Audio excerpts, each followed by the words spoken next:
El adventismo del séptimo día tiene hoy más de 9 millones de seguidores alrededor del mundo.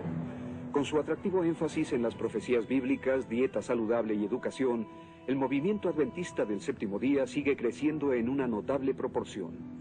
Su extraordinaria expansión es más sorprendente cuando se consideran sus inicios humildes y oscuros.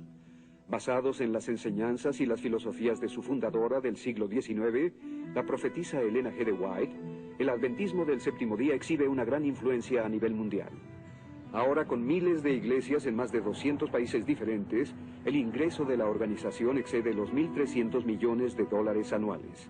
Además de iglesias, las posesiones de los adventistas incluyen muchas escuelas, tiendas de libros, tiendas de alimentos naturales, estudios de televisión, universidades e instalaciones médicas, como el mundialmente famoso Centro Médico de la Universidad Loma Linda en California.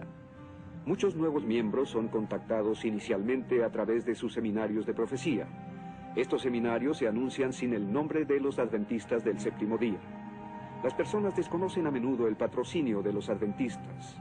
Además, usan sus muy anunciadas clases para dejar de fumar en 5 días y los cursos de cocina vegetariana para hacer proselitismo. Los adventistas producen programas de radio de alta calidad y especiales televisivos cada año para extender su mensaje y atraer a nuevos miembros. Aunque muchos lo consideran como una de las principales denominaciones cristianas, el adventismo del séptimo día difiere del cristianismo evangélico en varias áreas teológicas fundamentales. Para determinar la importancia de estas diferencias, examinemos las enseñanzas de la fundadora del adventismo del séptimo día, Elena G. de White. Nacida el 26 de noviembre de 1827 en Gorham, Maine, Elena fue golpeada en la cabeza con una roca a los 9 años. Permaneció inconsciente por 3 semanas y no pudo volver a la escuela después del incidente. La educación de Elena cesó en el 3er año de primaria. Tanto su salud como sus emociones siguieron siendo frágiles al crecer. David Snyder fue durante 22 años un pastor adventista. Su descubrimiento de varias inconsistencias históricas dentro del adventismo lo llevó a su despido sin pensión solo 6 meses antes de su jubilación. Su nombre de soltera era Elena Gould Harmon. Fue educada en un devoto hogar metodista. Su familia metodista cayó bajo la influencia de William Miller, un poderoso predicador. Él predicó que Cristo volvería primero en 1843 y después el 22 de octubre de 1844, supuestamente el día judío de la expiación de ese año. Sin embargo, según la información de la Enciclopedia Universal Judía, pude ver que en 1844 el día de expiación empezó después del atardecer, del 23 de septiembre, no del 22 de octubre. Así que esta fecha crucial en el adventismo estaba equivocada, era incorrecta desde el principio. Las reuniones de William Miller estaban marcadas por mucho emocionalismo y mucha histeria por el inminente retorno de Cristo. Elena Harmon era una participante apasionada, pero cuando Cristo no volvió cuando Miller lo predijo, prorrumpió en llanto y oraciones, permaneciendo, como dijo, en esta condición desesperada por meses. Elena White no quería aceptar el hecho de que Cristo no volvió en 1843 o 44. No podía admitir su error. Pero es interesante que William Miller sí lo hizo. En cambio, ella dijo haber tenido una visión de Dios, la primera de muchas. He visto que el diagrama de 1843 fue dirigido por la mano del Señor y que no debe ser alterado. Que las cifras eran como Él las quería, que su mano cubrió y ocultó una equivocación en algunas de las cifras. En lugar de admitir que estaba en un error, Elena Harmon afirmó que fue Dios quien cometió la equivocación y la había cubierto él mismo. Las visiones controversiales de Elena forzaron la rectificación de muchas fechas y doctrinas adventistas. Aunque la fecha de 1843 se rectificó a 1844, aún esta fecha era errónea. No obstante, la fecha de 1844 se convirtió en el cimiento de muchas doctrinas y creencias centrales de los adventistas que continúan vigentes hasta hoy. Se convirtió en Elena de White al casarse con otro anterior seguidor de Miller, James White, en 1846. Como afirmaba poseer el espíritu de profecía, se convirtió en la figura de autoridad absoluta para el pequeño grupo inicial de fieles adventistas. Os presento lo que el Señor me ha presentado. No escribo un solo artículo en la revista que exprese meramente mis propias ideas. Son lo que Dios ha desplegado ante mi visión, los preciosos rayos de luz que brillan del trono. Sus escritos crecieron hasta ser 17 veces más extensos que la Biblia entera. Sus seguidores debían referirse a estos 5.000 artículos, 49 libros y 55.000 páginas manuscritas que afirmaba haber escrito y considerarlos tan inspirados como la Biblia a través de la pluma inspirada de Elena G. de White. Hasta hoy, las publicaciones oficiales de la Iglesia han visto sus escritos como la última palabra sobre la doctrina. En las 27 doctrinas fundamentales, declara que la Biblia es la fuente autorativa, pero también dice que los escritos de ella son una fuente de verdad continua y autorativa. Debemos mencionar que volvieron inaccesibles sus más vergonzosos escritos, guardándolos bajo llave en la bóveda de los bienes White. La señora White escribió sobre casi todo aspecto de la vida cristiana, incluyendo la doctrina, la dieta, la salud, la recreación y el matrimonio. Muchos de sus escritos se realizaron en Elms Haven, su hogar en California. Afirmaba que un ángel se acercaba a su cama cerca de esta silla en su alcoba. Aún más, creen que los 3 ángeles mencionados en el Apocalipsis en la Biblia llevan 3 mensajes únicos: el juicio investigador, el día de reposo en sábado y el culto en domingo como la marca de la bestia. Sidney Cleveland era un ministro ordenado de los Adventistas del Séptimo Día que ministró a 13 iglesias entre 1979 y 1990.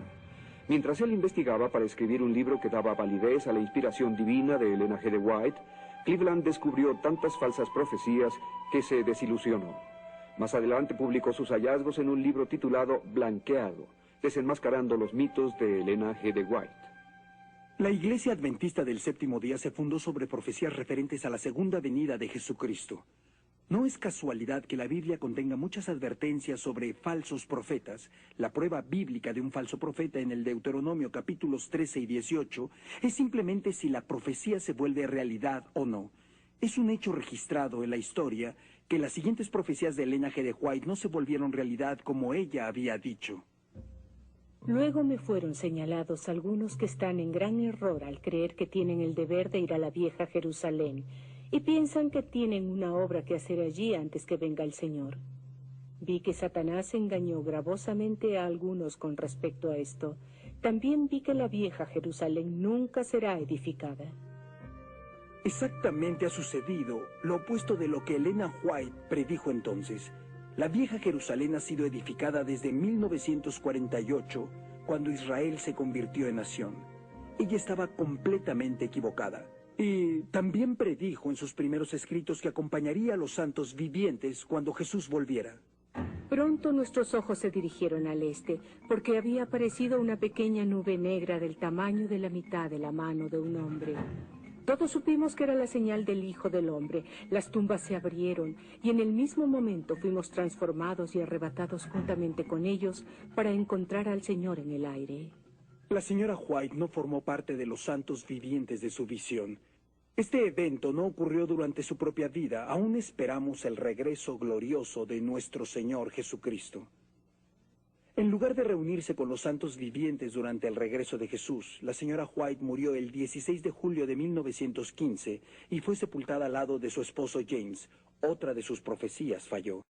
Uno puede ver hasta qué punto pueden ir los adventistas del séptimo día para apoyar a su profetisa, incluso a manipular las escrituras.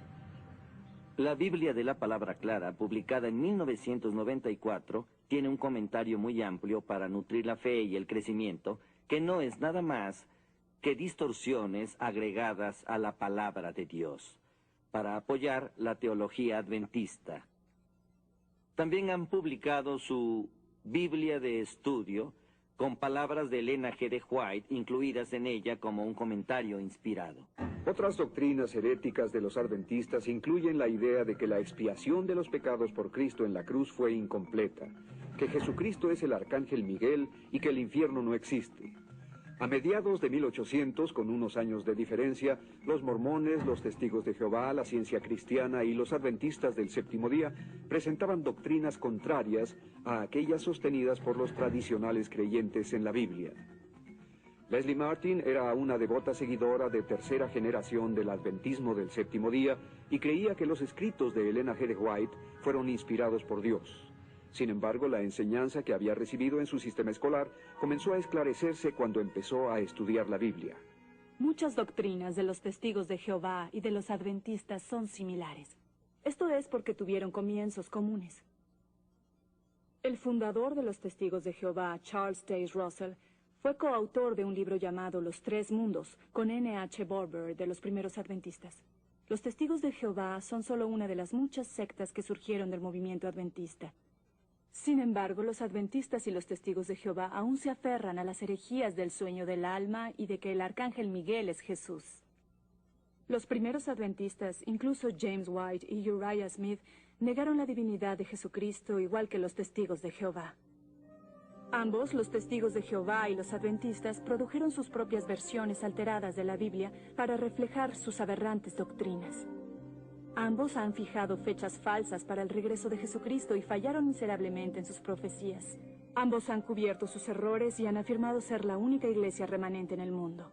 Ambos son culpables de plagio de trabajos anteriores sin darles crédito a los autores originales. En 1982, un pastor adventista, Walter T. Ray, publicó este libro llamado La Mentira Blanca. Estaba dedicado a todos aquellos que prefieren creer una verdad amarga que una dulce mentira. Ray amaba los escritos de la señora White y pensó que debería leer lo que ella leía. Comenzó a encontrar un enorme número de plagios en sus escritos. A través de diligentes investigaciones descubrió que su supuesta inspiración divina había sido tomada prestada de otros autores sin dar crédito a las fuentes originales.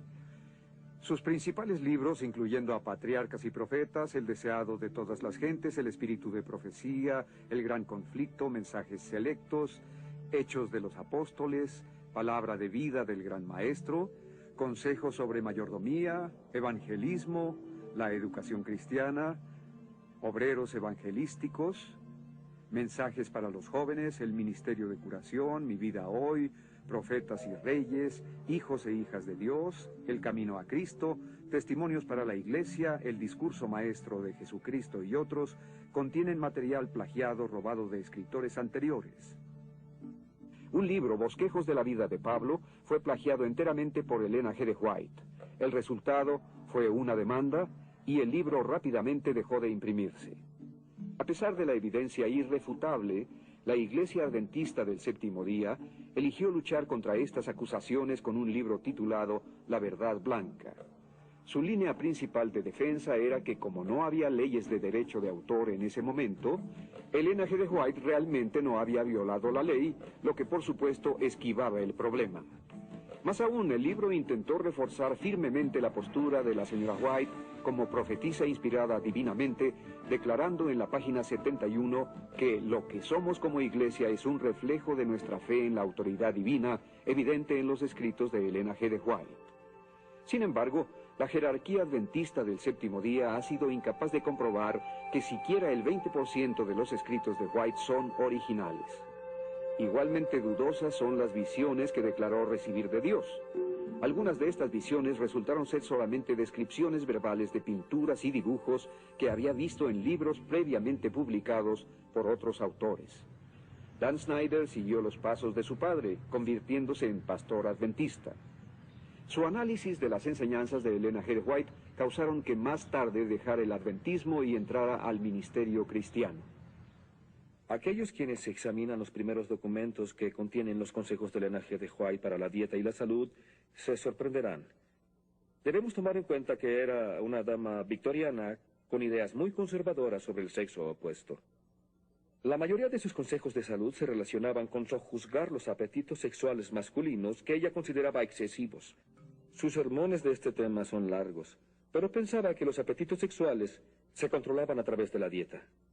Primero dio una lista de comida que evitar. El pastel de frutas, los pasteles, las conservas y las carnes muy sazonadas con salsa crean una condición febril en el sistema e inflaman las pasiones animales. Hay que evitar los alimentos de origen animal y comer granos, verduras y frutas como parte de la dieta. Los seguidores eran exhortados a no tomar más bebidas chinas y tampoco las dejaba. Nuestro Padre Celestial envió con amor la luz de la reforma pro salud para preservarnos contra los males de la complacencia desenfrenada del apetito. Muchas personas piensan que la vida vegetariana del adventismo del séptimo día es una alternativa saludable y muchos son atraídos por el adventismo por su mensaje naturista. Nos enseñaron como adventistas que teníamos un mensaje especial para el mundo en relación a la salud y que la profetisa Elena White se adelantó varios años a su tiempo. Para controlar esos apetitos sexuales masculinos, además de ser vegetarianos, la profetisa recomendó no comer nada en absoluto en las tardes. Las mujeres no eran inmunes a las recomendaciones de Elena White, que eficientemente controlaba a sus seguidoras, emitiendo directivas sobre sus peinados y manera de vestirse. Hablando de pelucas y otros accesorios, dijo: el cabello artificial y las almohadillas que cubren la base del cerebro calientan y excitan los nervios espinales que se centran en el cerebro.